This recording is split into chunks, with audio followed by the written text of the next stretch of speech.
Hi there, my name is Jake Riley, and today I'm going to be walking through my Graybox for the Quake map that I've been developing titled Vindication. Now, Vindication is a 2-to-4 player deathmatch map with a circular flow centered around an obelisk in the middle. With this map, I wanted to focus a lot on longer sight lines and being able to fight people on multiple different floors. Like you could shoot someone from the bottom floor up to the top floor, or from the top floor up to the down to the bottom. And as a result of that, I decided to just put like some nail guns and being the shotgun for this map as the primary weapons.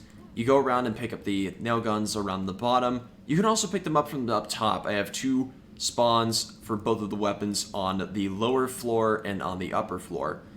The upper floor, on the other hand, however, has only the health items. You can only pick up health items on the upper level of the map, whereas you can only pick up ammo on the obelisk of the map. And you can use this to your advantage and to like trap people from the upper level or from the lower level. Now, that area that we just passed through is the area that's been giving me the most amount of trouble when it comes to the design of the map. Because of Quake's physics, this steep path right here is not exactly fast for player mobility, which kind of ruins the whole figure eight and circular flow of the map. So what I did was I extended a clip brush to cover the entire area to make the slope a bit more smooth. I did the same thing for these platforms here, because if I didn't, then the player would actually get stuck on this mesh right here between this area and this one. And I wanted to make sure that we preserved the overall flow of the map as best as we could to keep the game going. And so we have this again. And another issue that I came across with these platforms is that if the player were to approach them at a certain angle, it would just jettison them off. This platform right here actually used to be a lot thinner, so I changed it and made it a bit wider, so that way people could still use these towers as a means to get around. There's also spawns inside of the towers themselves that players can use to get into the map itself and just dive right back into the action.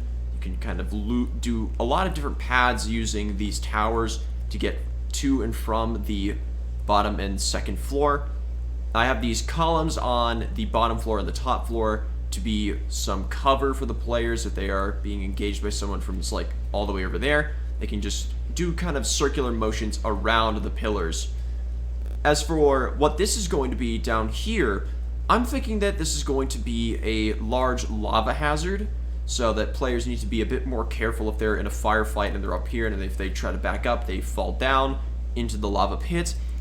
Now, that's of course on the table, but I'm still thinking about maybe having like long tunnels that come from this side of the map and lead into the other towers, maybe expanding the back of the towers a bit more so that they can have these sorts of things, or maybe even having a secret passage going from the back right here and looping around to another one, or maybe some different teleporters.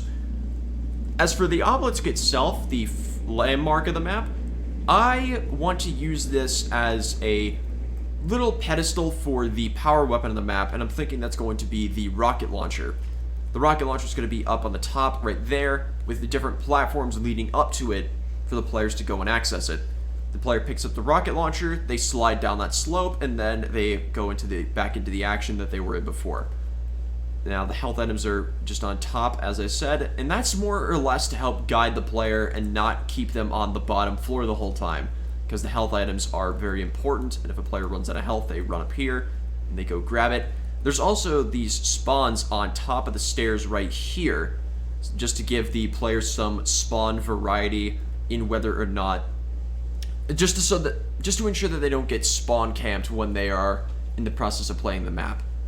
We're going to be playtesting these very soon, and I'm going to be getting some feedback on it, and I'm probably going to include some walls here, just to make it so that players can't just sit up here and shoot down into the bottom infinitely either.